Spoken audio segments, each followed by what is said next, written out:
Buckle up, my friends. We have a lot to cover today. We're going to get hyper specific. And the big thing that I want you to take away from all of this is a growth mindset versus a fixed mindset. And at the end of this, what I want you to be empowered to do is develop a growth mindset. It's going to be a process, but it is a very doable process. Now, I want to remind you of the quote that we talked about in the first class, which is from Einstein, and it's all about the most important decision you're ever going to make. And that decision is whether we live in a friendly or a hostile universe. And the reason that I harp on this quote is, one, it seems like something that is either just true or not. And I want you guys to understand at the most foundational building block level is a decision. And all of this is a decision. And deciding whether something is objectively true or subjectively true is pretty irrelevant. When you're building your mindset, you really have to simply decide that it's possible. And the reason that you have to decide that, the reason that I highly encourage you to believe, to decide to believe, that you live in a friendly universe, is that's going to give you the energy to move forward because you believe that your efforts are going to be rewarded. It's often what I refer to as the only belief that matters, that your energies are going to be rewarded. All right, now I have another quote for you. This one is trite, it's super cheesy, but it is also insanely powerful, and it comes from Henry Ford. And he said, whether you think you can or you think you can't, you're right. I live by that maxim. I know you guys have heard it 1,000 times, but really, really internalize it. This is one of those things that when we talk about a fixed mindset, I promise you, I see people come back to this all the time. And here at Impact Theory, this is one of those things that we call each other out on from time to time. Even I will find myself slipping back into a fixed mindset, and someone has to call me out and say, hey, whether you think you can or you think you can't, you're right. So just remember that as you go through this and it seems overwhelming, or you're going through anything and it seems overwhelming, just remember, it all starts with that belief. Now, let's take it out of the ether and let's pull it down and make it highly actionable. When you have a fixed mindset, it means that you believe you were born with it, that your talent and intelligence are just inborn traits. When you have a growth mindset, you believe that they're malleable. Now, I really, really wish that I had Carol Dweck's immortal book, which I consider the most foundational book, the most important book in the English language. It is the book that you should start with if you're going to read. So I want to quote her directly. I think that she has such a profound understanding of this, and she is a researcher and professor at Stanford University. The growth mindset is based on the belief that your basic qualities are things you can cultivate through your efforts, your strategies, and help from others. Although people may differ in every which way in their initial talents and aptitudes, interests, or temperaments, everyone can change and grow through application and experience. She goes on to say, in a fixed mindset, students believe their basic abilities, their intelligence, their talents are just fixed traits. They have a certain amount and that's that, and their goal becomes to look smart all the time and never look dumb. In a growth mindset, students understand that their talents and abilities can be developed through effort, good teaching, and persistence. They don't necessarily think everyone's the same or anyone can be Einstein, but they believe everyone can get smarter if they work at it. Let that sink in. I'm not saying we're blank slates. I talked about that in the first part. We're all different. We all learn at different speeds. We all have advantages in one area or another, and it can be very, very frustrating when something that's important to us also happens to align in an area where we suck.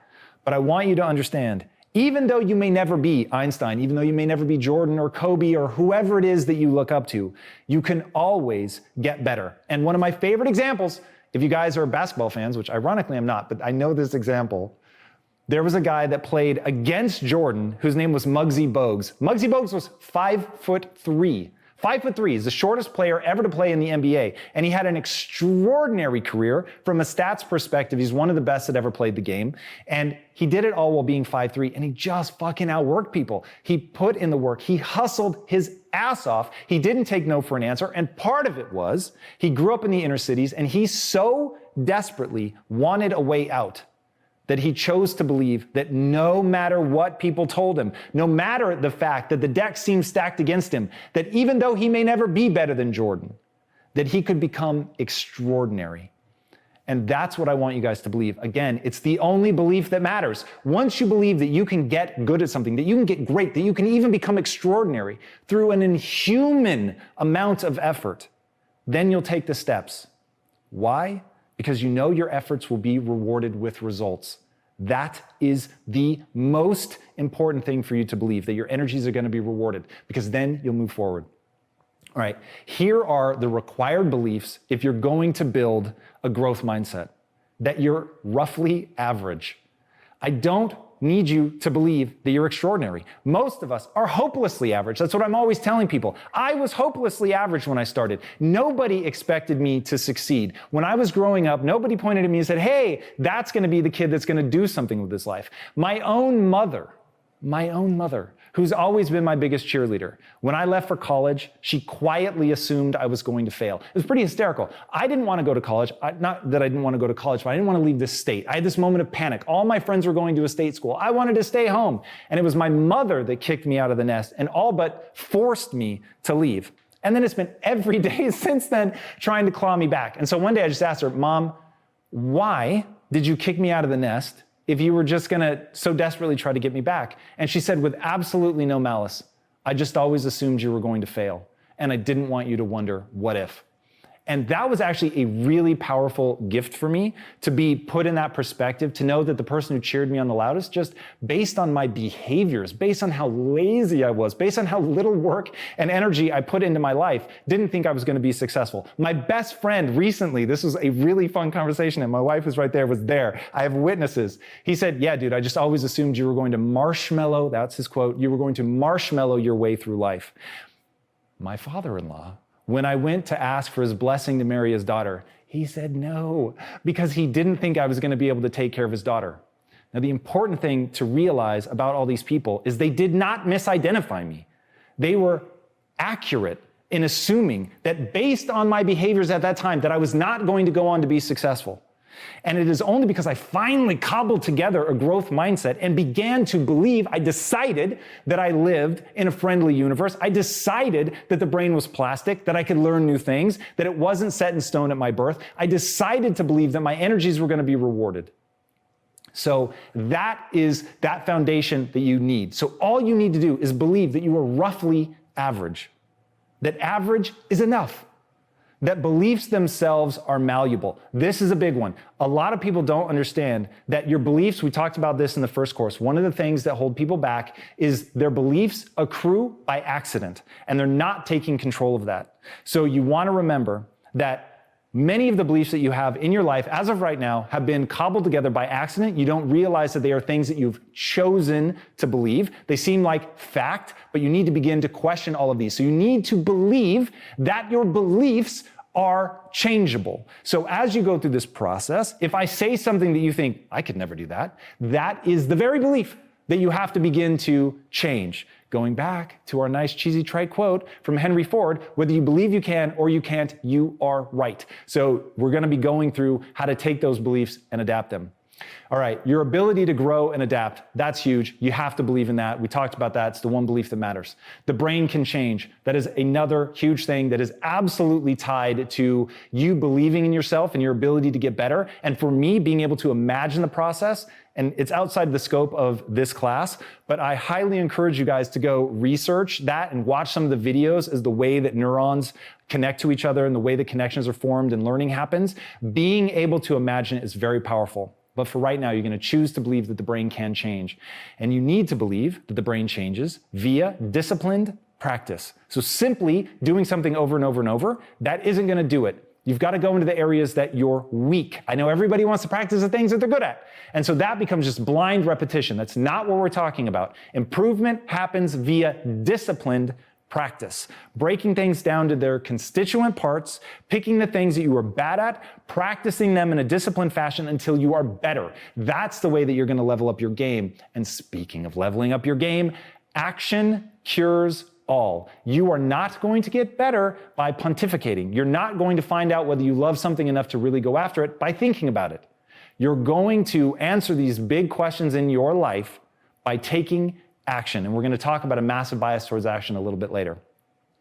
The other thing you need to believe is there is always a solution. Once you get in that frame of reference that every problem you face can be solved if you are ingenious enough, if you ask enough people, if you read enough books. There is a solution. And if you go into it with that, you will be shocked how inventive you can get. And if you find that you struggle with that, at least believing there is a solution is going to lead you to seek out experts in the field to ask and answer those questions. That is so important. I can't tell you, that sits, if you were to peel open my chest, glowing inside of my soul, you would see that notion glowing inside of me, because I really believe there's always a solution. And when you approach things from that perspective, you just find things past the point where everybody else gave up. So that one's huge. All right, the word yet is real. Yet is real. What do I mean by that? You suck at this thing now. Fine. I'm willing to accept that. You're hopelessly average. It's absolutely okay. There's going to be a laundry list of shit that you love, that you want to be amazing at, that you're not good at yet.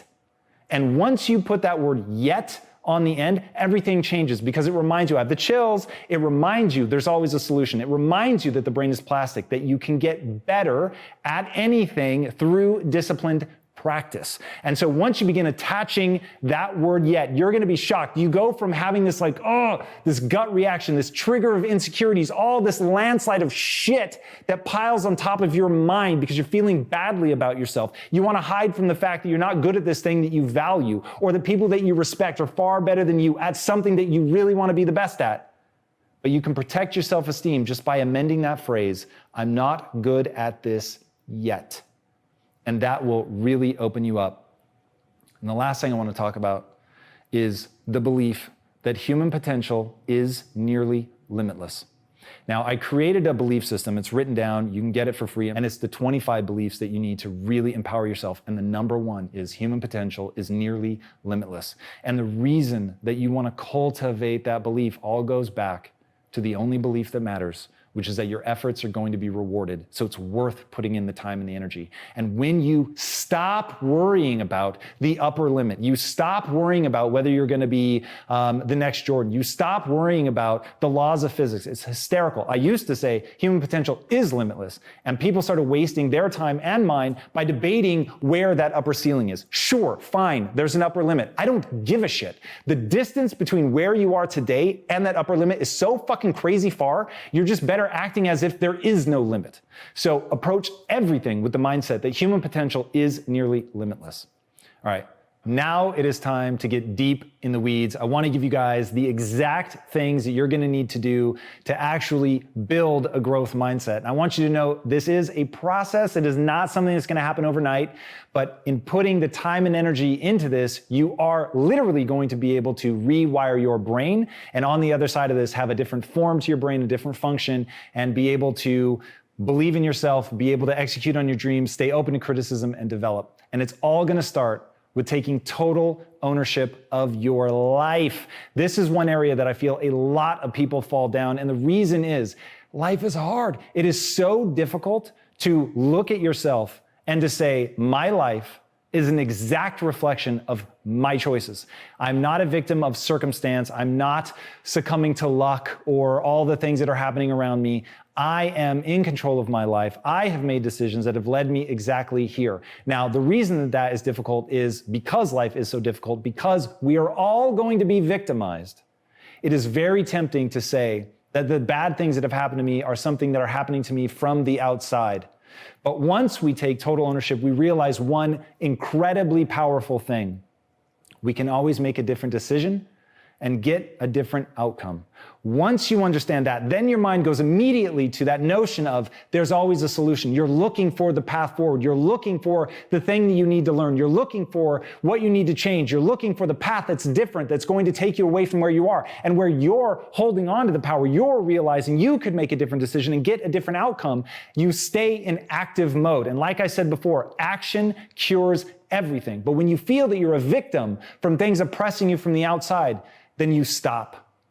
Then you stay still. Then you become stagnant. And all of the things that you want for your life never happen because you never put in the energy. So starting with total ownership, that's the absolutely critical thing. My favorite story to tell around this is, imagine this. My wife is British, true story. Now imagine that my wife is home in England with her mom. She's in the house that she grew up in. She's safe and sound. The doors are locked. The alarm is on. But then right then, a meteorite comes screaming through the atmosphere, smashes through the roof, and kills my wife. Whose fault is that?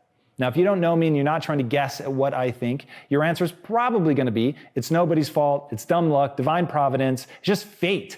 Like, it didn't have to do with anybody's choices. But I will tell you right now, there's only one person to blame for that, and that is me. Now, why do I say that? One, just to remind myself that I could make different decisions that could have a different outcome, to remind myself that I'm still in a powerful position. I can change and adapt. But also because, and this is real, there is an organization right now that track what are called near-Earth objects. I know they exist, and they're looking for a way to knock a meteorite off course that is going to collide with Earth to make sure that we're always safe, whether it's lasers or planted nuclear explosion. Now, I know they exist, and I've never done anything to assist. I haven't sent them a dime of money. I've never sent them an email with encouraging ideas. I've never called them on the phone just to clap and encourage them. Nothing. Now, I think that's the right answer. I think that the likelihood of my wife being killed by a meteorite is so vanishingly slim that it doesn't make sense to put any time and energy into it. But I'm even on the board of the X Prize, and we had an opportunity to vote for a prize that would help deflect things like that from crashing into the Earth, and I voted against it. So, should my wife, God forbid, be killed by a meteorite, I would not waste time blaming other people. I would look solely at myself, not to beat myself up, not to be harsh on myself, only to remember one simple fact, that when you own your life, when you take responsibility for your decisions, you're always remembering in making a different decision, you get a different outcome. And when you hit a roadblock, that is going to be so important to look at how you can improve, because you cannot control other people. You cannot control the world. So the one thing that you can control is you. And so if you give up power over the one thing that you actually can control, then you really are at the mercy of the world. And if you want to get somewhere in life, you cannot allow yourself to give away your power and be at the mercy of others. All right, the next thing that's critically important is to understand that what you build your self-esteem around matters. So the very basis of your self-esteem is a choice. Now, you want to talk about something that seems invisible, that people believe. Self-esteem is simply about being good, being right, being smart, all of those things. Of course, obviously, if you're good at something, then you should have self-esteem. And if you're a total piece of shit, you shouldn't. But the reality is, what you value yourself on is A, a total option. It's a choice. You can pick from a whole slew of things. And B, it will impact the rest of your life. I used to value myself for being good, for being right, for being smart. And in doing that, I created a very fragile ego. Because when I encountered somebody that was smarter than I was, it made me feel badly about myself. When I was around people that had better ideas than I had, it made me feel badly about myself. When I messed up on something and didn't think that I was doing good, then I felt badly about myself. And all of these things were chipping away at my self-esteem, and they were putting me in this really weird position that Carol Dweck warns about, which is that fixed mindset where you just want to put yourself in positions where you shine. This is where I referred to myself as the king of remedial jobs, and where I was going and applying for jobs that I knew I was overqualified for because my ego was so tied up in somebody saying, "Man, you're so smart. Why are you here?" And I lived for that. And because I lived for that, my life was getting smaller and smaller. And it was far less than it could have been because I just wanted to feel good about myself. And understanding that that drive, that need that we all have to feel good about who we are is dangerous and full of potential. Because humans instinctively move towards pleasure and they move away from pain. So when your identity is built around, when your self-esteem is built around something that is fragile, like being smart or being talented, then you're always going to be in a weak position. And what ended up happening was I was in business. I was telling you guys about that in the first section. I got invited by these entrepreneurs and they said, you can have any job in the company that you want, but you have to become the right person for that role. I was really trying, but I was in way over my head. They knew so much more than I did. Everybody around me seemed to know more than I did. And I really felt stupid all the time. And I cannot tell you, that was really hard for me. And I had this one day because I was telling my wife, I'm going to make you rich. I told your dad, I will make her rich one day. I promise. And I was pouring my heart and soul into that. And I was so hell-bent to get rich. And I wanted to be successful so badly that I was just going. And then I hit this moment where I'm like, I fucking hate my life. I hate everything about my life. And everything about the people that I'm around makes me feel worse about myself. And I had this moment of crisis. And I was arguing with the guys who would end up becoming my business partners at the time. They were just my bosses. And I was arguing with him for an idea that I knew was worse. I knew it would move the company backwards, but I needed to win. I needed an idea that was mine to win. And so I was just fighting and fighting and fighting. And finally, they just relented. Not because I even think they thought it was a better idea, but they just didn't want to keep fighting with me about it. And in that moment, I had this crisis. I was like, fuck, do I really want to be successful? Am I really sincere when I tell my wife, I'm going to make you successful one day? Am I being honest with my father-in-law when I say, I will provide for your daughter? Or do I just want to feel good about myself? And the one thing I will give myself credit for in that moment, I didn't judge myself. And I just said, look, if what you really want is to just feel good about yourself, leave this company right now, go back to being the king of remedial jobs, because that really did feel good. And people telling me I was smart really did feel good. If, on the other hand, what you really want is you want to be successful, then you're going to have to suck it up and deal with not feeling good about yourself, because that's the only way that you're going to get better. And I realized that's never going to work. We need to feel good about ourselves. And so I thought, could I build my self-esteem around something else? And unfortunately, at the time, I had not read Nassim Taleb's book, Anti-Fragile, but now I can give you those words. And that brings us to our next point, which is you need to build an identity that is anti-fragile. And that starts with building your self-esteem around something that is anti-fragile. And the only thing that I've learned that will give you that truly anti-fragile mindset, identity, is to be a learner. Now, what anti-fragile is, there is things that are tough, there's things that are resilient, but both of those things are still defined by their breaking point. That breaking point may be very far away, but ultimately those things are defined by their breaking point. Something that is anti-fragile is something that grows stronger the more it's attacked. And being a learner is the only thing that I can think of that the more you attack it, the more resilient it becomes, the stronger and more robust it gets. So if you think about it, if I am stupid on something and somebody points it out and they say, oh man, you're so dumb. If my identity and my self-esteem is built around being smart, then in that moment I'm gonna break because I realize, fuck, I really did mess it up. I really did do something stupid. If, on the other hand, my ego is tied up in being a learner, then all of a sudden when somebody says, hey, you're stupid, I'm like, tell me more. Because if they tell me in what way I actually am stupid, and this is what I really do in my real life, by the way, is when something hits and it's like, oh, that stings, I think to myself, well, I've gotten this far being that stupid. This is going to be amazing. If they really can lift the veil from my eyes and I can see the way in which I have been mistaken, now, through disciplined practice, I can get better. I may not be good at this thing yet. And once I amend that and put myself back in that notion of there's always a solution, then you can begin to move forward. So that is so critical, to have an anti-fragile ego identity and to think of yourself as the learner, that the very thing you value yourself for is learning. That's the key. And so when I was in those positions, what I started to value myself for was being the first to admit that I was wrong. So if I thought I had the right idea, I would fight for it, for sure. But once I realized, ooh, actually that person has a better argument than me, then I would say, hey, that's a great idea. And I would put all my energy into that and I would give them credit for it. And in doing that, in it always being willing to admit when I was wrong, and then celebrating other people's ideas, and then really putting energy behind that, I began to earn a reputation as being somebody that wasn't in it for their ego. But the irony is, I was in it for my ego, and you've got to find a way, because you're going to pursue things that gratify your ego. But if you're smart about the things that you train into your life to build your ego, is to be humble, to learn. Like my thing became, how fast can I admit that I was wrong?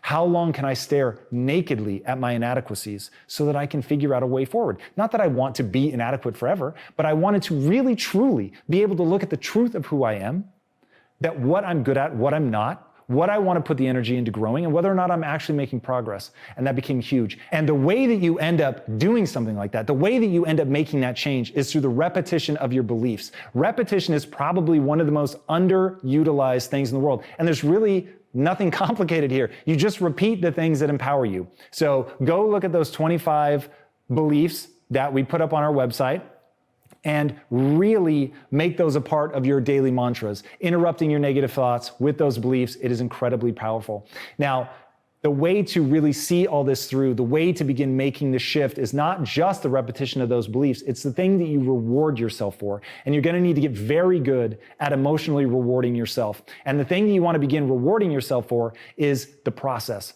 So Carol Dweck says, praise the process. And I think that that's an extraordinary way to go about it. So many people say, oh my God, you're so smart, that's amazing, you're so good, you're so talented. That's not the process. That's when people get protective. That's when you have a fixed mindset. Because you're like, shit, I want to feel like this all the time. I want people to tell me I'm smart all the time. I know because I fell for it. And suddenly you start putting yourself into these areas where you're never being challenged because you want to feel good about yourself. You only feel good about yourself when people tell you that you're smart, good, talented, whatever. And the only time that you hear that is when you're in a non-challenging environment. Now, the only way to grow is to get outside your comfort zone, to be pushing yourself, to be out there, to be challenged, to be in difficult situations, to risk catastrophic fucking failure. And you're not going to do that if you're praising the outcome.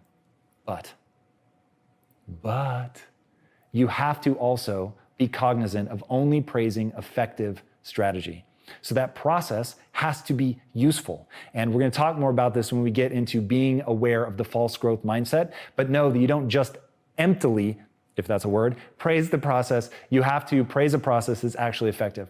All right, I talked briefly about self-praise. The other thing you have to get good at is self-punishment. This is where people get really squeamish on me.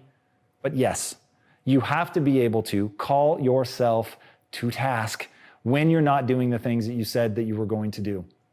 And getting good at spending a bit of time saying, hey, you didn't do that thing, or you fucked that thing up, and you know better.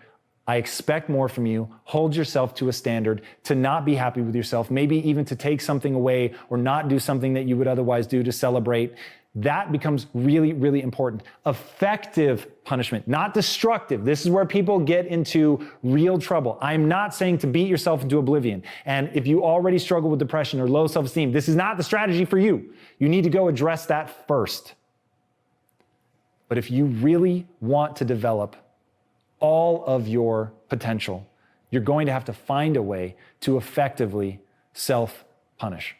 So take that word with a grain of salt, look at my intent, see through what is going to be, I know, a triggering word for some people, and really understand what I'm saying. You want to uplift yourself, so you don't want to crush yourself down, but you want to be honest about when you're not living up to your own expectations. And until you can be honest, until you can look nakedly at where you're failing, until you're able to say, that's not okay, and I don't accept that from myself, then you're never gonna make progress. And this goes back to taking total ownership. And guys, I'm begging you, I don't get anything out of, to be honest, I don't get anything out whether you succeed or fail, but I so want people to win. I'm just wired to see other people win. I'm saying this because it is true. I'm saying this because it will serve you well if you can find a way to kick yourself in the ass when you need it without being destructive, without diminishing your sense of self. That's my big thing. Don't ever do anything that diminishes your sense of self. And that brings us to the 80-20 rule. 80% of the time, you want to be thinking about the beautiful things that you're trying to bring into the world, the things that you're passionate about, the things that you love, the people that you love, the small things in life that just make things worth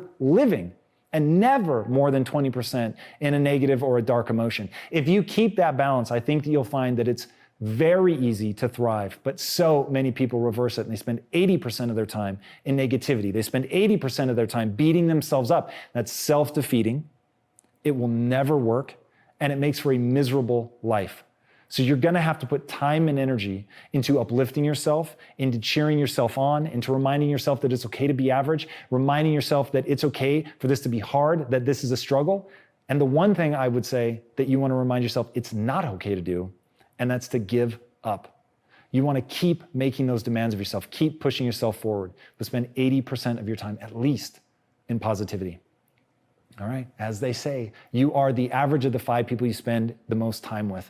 And I wish this weren't so, because it is very hard to, when you have people that you love, that you know are not empowering you. And I'm not saying that you need to cut them out of your life, but I'm saying that you do need to keep them in proportion. You need to be thinking about who are the people that I'm spending the most time with, and seek out people that are going to encourage you. Like I said, one of the biggest changes in my life was when I got into an entrepreneurial organization and people were holding themselves to a standard. They all had growth mindsets. They moved faster than I did, and they just knew they could achieve anything. And being around people that just know it, they just know it to the core of their being, that they can make come true in their life, whatever they want. It's intoxicating because it allows you to then begin believing in yourself. So I want for you guys to find those people, go in, connect with people, and I'll even widen this out and say, you're the average of the 5 ideas you spend the most time with. So even if you can't connect with real people, start reading, connect with authors, do whatever you have to do to be around ideas that lift you up.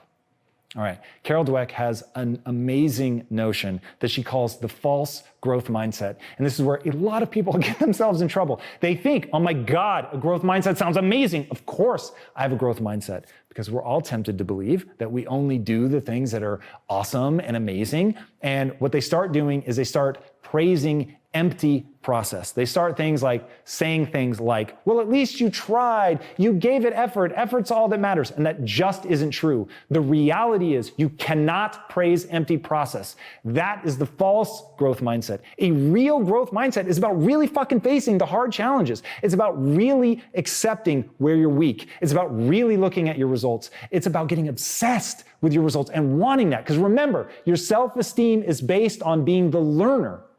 So it's okay if you're messing up. It's okay if you're not doing the right things. None of that matters. What matters is sincere effort, that you're really giving yourself over to getting better, not playing at getting better, not pretending, actually getting better. Now, all of us have what we'll call fixed mindset triggers. And I'm almost certain I learned that from Carol Dweck. And your mindset triggers are the things that slip you back into a fixed mindset. Like, I will give you mine. There are 2 things that I really wish I were good at, but I don't even pursue, because some part of me believes that it would take too much energy, that maybe those are the limits. It's drawing and singing. And I just realized that sort of floating around those 2 things, I get bizarrely negative. So this is something that you want to identify in your life, whether it's something about intelligence, or if somebody says something to you, like if they tease you and you shut down and it puts you back in that fixed mindset. And when people give you a hard time about something, it makes you feel like, fuck it, like this isn't possible. I worked so hard and I can't get out of this. Whatever those things are for you, you want to identify those. It's pretty much anything that's going to trigger your insecurities, make you feel not smart enough. Those are things that you really, really need to watch out for. You can think of them as areas of poor belief. Figure what those are for you. Watch yourself when you slide into that so that you can get yourself out. The last thing that's a key part of all this is perseverance, which I'm sure a lot of you have heard called grit. And to develop grit is one of the most important things you could do in your life, because it is the thing that allows you to stick through things. Because having a growth mindset is just the foundation. It's just the thing that's going to allow you to grow and develop and get better. But if you don't actually have the fortitude to stick with it, you're never going to improve. And so you will suddenly find yourself making the decision by accident that life is working against you, because you're not sticking with it. You're not giving the process time to take hold. So if you want to stretch yourself, start doing hard things. I think that's an incredibly potent way to develop your grit. This could be a course unto itself, but I will just give you a couple quick things. Cold showers are awesome, and you can stretch the length that you can stay in it. Maybe in the beginning it's only 15 seconds, then maybe it's 30, then maybe it's 3 minutes, then maybe it's 10 minutes. Doing things like that, beginning to stretch your boundaries. Working out is another super powerful way to do something that's hard, to push yourself. And Angela Duckworth, who wrote the book Grit, gives an amazing definition of what grit is. She says it's passion and perseverance over time. Now, passion, we could really go down a rabbit hole with that one. That one's critically important, but I will just say this. Passion is made up of interest and mastery. And you put those 2 together and you do it over time, and you have grit. So go out, develop grit. All right, guys, as you're going through this, remember, you're not perfect. You're going to get triggered into a fixed mindset from time to time. Things are going to seem impossibly overwhelming. You're going to feel like a victim and want to blame other people, and you're going to look outward. That's going to happen.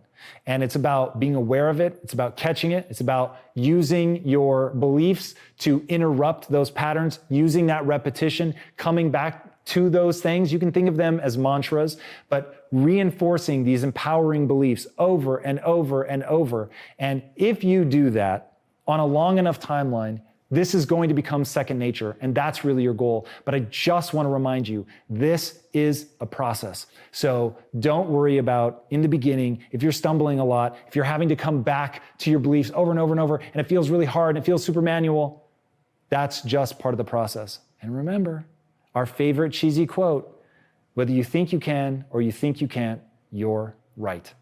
So I hope you guys will choose to believe that you can do anything you set your mind to. I hope you would choose to believe that your talent and intelligence are not fixed traits, that they are changeable, they're malleable. That is the very foundation of a growth mindset. And I hope that you choose to believe that your energies will be rewarded with increased skill, and that you remember that the word yet is magical. Tack it on to any statement of inadequacy. I'm not good at this yet. And you will find that it opens up a world for you because it encourages the effort, and action cures all. All right, guys, that's it for this section. Come back for section 3, and I will see you there. Until next time, my friends, be legendary. Take care.